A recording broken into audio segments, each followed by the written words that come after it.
हजारों सालों से हिंद महासागर की अनगिनत लहरों के बीच एक ऐसा रहस्य छुपा है जिसने इतिहासकारों को चुनौती दी, वैज्ञानिकों को उलझन में डाला और करोड़ों भारतीयों की आस्था को आकार दिया। ये रहस्य है रावण की लंका का, एक ऐसी लंका जिसका वर्णन सुनकर लगता है कि ये सभ्यता अपने समय से हजारों साल आगे है।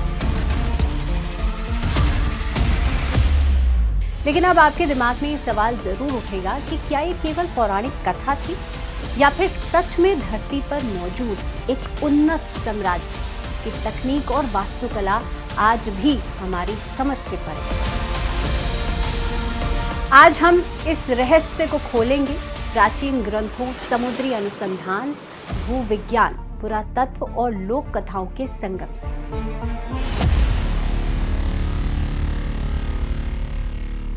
तो आइए शुरू करते हैं रावण की लंका के छुपे हुए रहस्यों का सफर, जिसमें कि सबसे पहले बात करते हैं स्वर्णमयी लंका एक शहर या फिर भविष्य का खाका। रामायण, तमिल संगम साहित्य और कई पुराण लंका को स्वर्णमयी पुरी कहते हैं, यानी कि एक ऐसा नगर जिसकी दीवारें सोने से चमकती थी, जहां ऊंचे चौड़े राजमार्ग थे, उन्नत जल प्रणालियां थी, यांत्रिक द्वार थे और बहुमंजिला टावर थे। सोच के देखिए, आज के ज़माने में ये बहुमंजिला टावर आपको अपने आसपास दिखाई देते हैं, लेकिन ये एक आधुनिक युग है। महर्षि वाल्मीकि जी ने लिखा था, त्रिलोक्य विजयी लंका, यानी कि वे नगर जो तीनों लोगों को जीतने की ताकत रखता। आज के वैज्ञानिक कहते हैं कि ऐसी वास्तुकला को बनाने के लिए चाहिए उन्नत धातु कर्म, यानी कि आपको अच्छे तकनीकी धातु चाहिए, सटीक इंजीनियरिंग चाहिए, जल प्रबंधन की आधुनिक तकनीक चाहिए और कई स्थानों पर मेगालिथिक स्तर का निर्माण चाहिए। यानी कि लंका सिर्फ सुंदर नहीं थी बल्कि आधुनिक भी थी। अब दूसरा सवाल ये है कि असली लंका कहाँ थी? इस पर तीन सबसे मजबूत सिद्धांत हैं। इतिहासकारों और वैज्ञानिकों के सामने तीन बड़े सिद्धांत हैं। पहला है श्रीलंका, जो कि रावण की लंका है। अब देखिए, नाम वही है, दिशा वही है, यानी कि भारत के दक्षिण में है। और राम सेतु, जो कि एक भौतिक संरचना के रूप में आज भी मौजूद है। जी हाँ, राम सेतु आप भी जा सकते हैं और हम भी जा सकते हैं, हमें दिखाई देता है।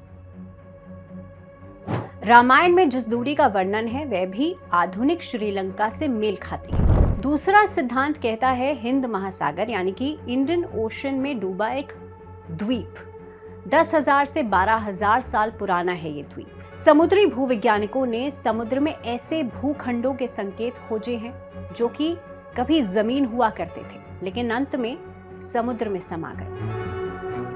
अब सवाल ये उठता है कि क्या स्वर्ण लंका एक डूबा हुआ साम्राज्य था? और अब इस पर तीसरे सिद्धांत की बात करते हैं।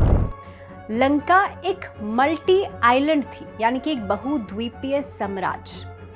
कुछ शोध यानी कि रिसर्च बताती है कि लंका सिर्फ एक द्वीप नहीं थी बल्कि कई द्वीपों का महाविशाल साम्राज्य था, जहां व्यापार, राजनीति, विज्ञान और युग तकनीक अपने उच्चतम स्तर पर थे।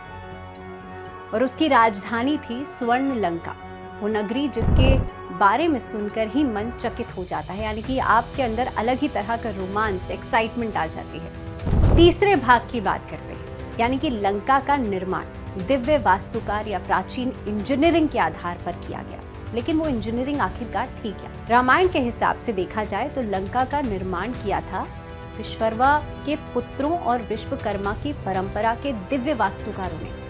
लेकिन आधुनिक अनुसंधान कहता है, यानी कि आज के जमाने की रिसर्च कहती है कि सोने को गलाने और ढालने की तकनीक बहुत ज्यादा उन्नत थी। विशाल पत्थरों को काटने की तकनीक मिस्र और सुमेर से भी बेहतर थी। ये सभी चीजें सटीक ज्योमेट्री पर आधारित थी। जल और हवा को नियंत्रित करने वाले हाइड्रो इलेक्ट्रिक सिस्टम उस जमाने में मौजूद थे और यांत्रिक दरवाजे, जैसे कि हमारे आज के ऑटोमेटिक गेट्स हैं, वो उस जमाने में श्रीलंका में या स्वर्ण लंका में हुआ करते थे। कई विवरण बताते हैं कि लंका एक इंजीनियरिंग मार्बल थी। अब इसके चौथे भाग की बात करते हैं, यानी कि पुष्पक विमान, विज्ञान, रहस्य और विवाद का सबसे बड़ा आधार है। रामायण की बात करें तो रामायण के अनुसार पुष्पक विमान एक ऐसा यान था जो मन की इच्छा पर चलता था। सोच के देखिए, आज के ज़माने में आपके पास एक ऐसी गाड़ी हो जो आप जहां आपका मन चाहे वहां आपको तुरंत ले जाए। इसे मन कंपी कहा गया है, मन की शक्ति से नियंत्रित हो जाने वाला। और आप जानते हैं कि मन की गति सबसे ज्यादा तेज होती है। इसके बारे में कहा गया है कि ये बादलों के बीच उड़ान भरता था, सीधी और तिरछी दिशा में भी ये जा सकता था। गति इतनी तेज कि धुंध जैसा निशान पीछे रह जाता था। आज के ज़माने में जो एरोप्लेन है, यानी कि आप प्लेन से जब यात्रा करते हैं तो उस तरह का पुष्पक विमान उससे भी तेज़ गति, क्योंकि कहीं ना कहीं पे अगर हम मन से कंपैरिजन कर रहे हैं तो सोच के देखिए, मन की गति के आधार पर चलता था पुष्पक विमान। स्वचालित दरवाजे थे, यानी कि आज के ज़माने में जो सेंसर वाले दरवाजे आप देखते हैं, उस ज़माने में पुष्पक विमान में स्वचालित दरवाजे और विशाल खिड़कियां थी। तमिल साहित्य में इसे विमानम और कुंडेल कहा गया है। अब कुछ वैज्ञानिक इसे जोड़ते हैं वेद आधारित एरोनॉटिक्स, यानी कि ऊर्जा आधारित प्रणालियां, प्राचीन एंटी ग्रेविटी सिद्धांत और प्लेटफॉर्म लिफ्ट टेक्नोलॉजी से। अब सवाल ये उठता है कि क्या ये सच था या एक उन्नत यांत्रिक वाहन का काव्यतम वर्णन, यानी कि किसी कवि ने सोचा और उसका वर्णन कर दिया।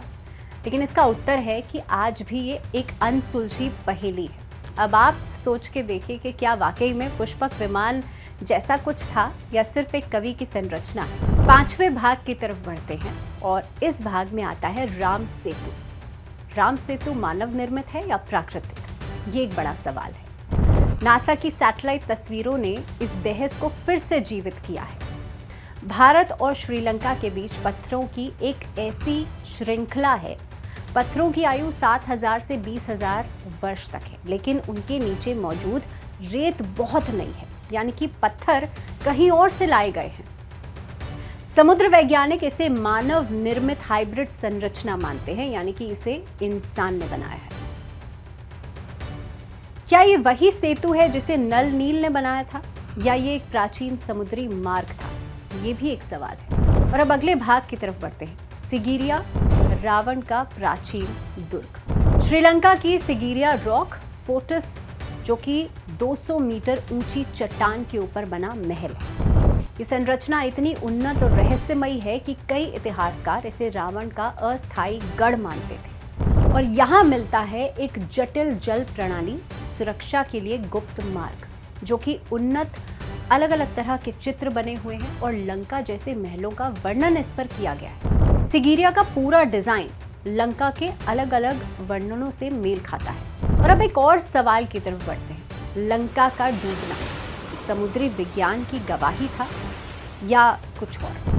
भारतीय समुद्री अनुसंधान संस्थान यानी कि NIO और विदेशी स्टडीज बताती हैं कि दक्षिण भारत के नीचे समुद्र का स्तर अचानक बढ़ा, विशाल भूमिखंड डूब गए। समुद्री भूकंप और टेक्टोनिक गतिविधियों के स्पष्ट संकेत कि इंडियन ओशन में कई छोटे महाद्वीप अवशेष मिले। तो क्या स्वर्ण लंका इन्हीं अवशेषों में से एक थी?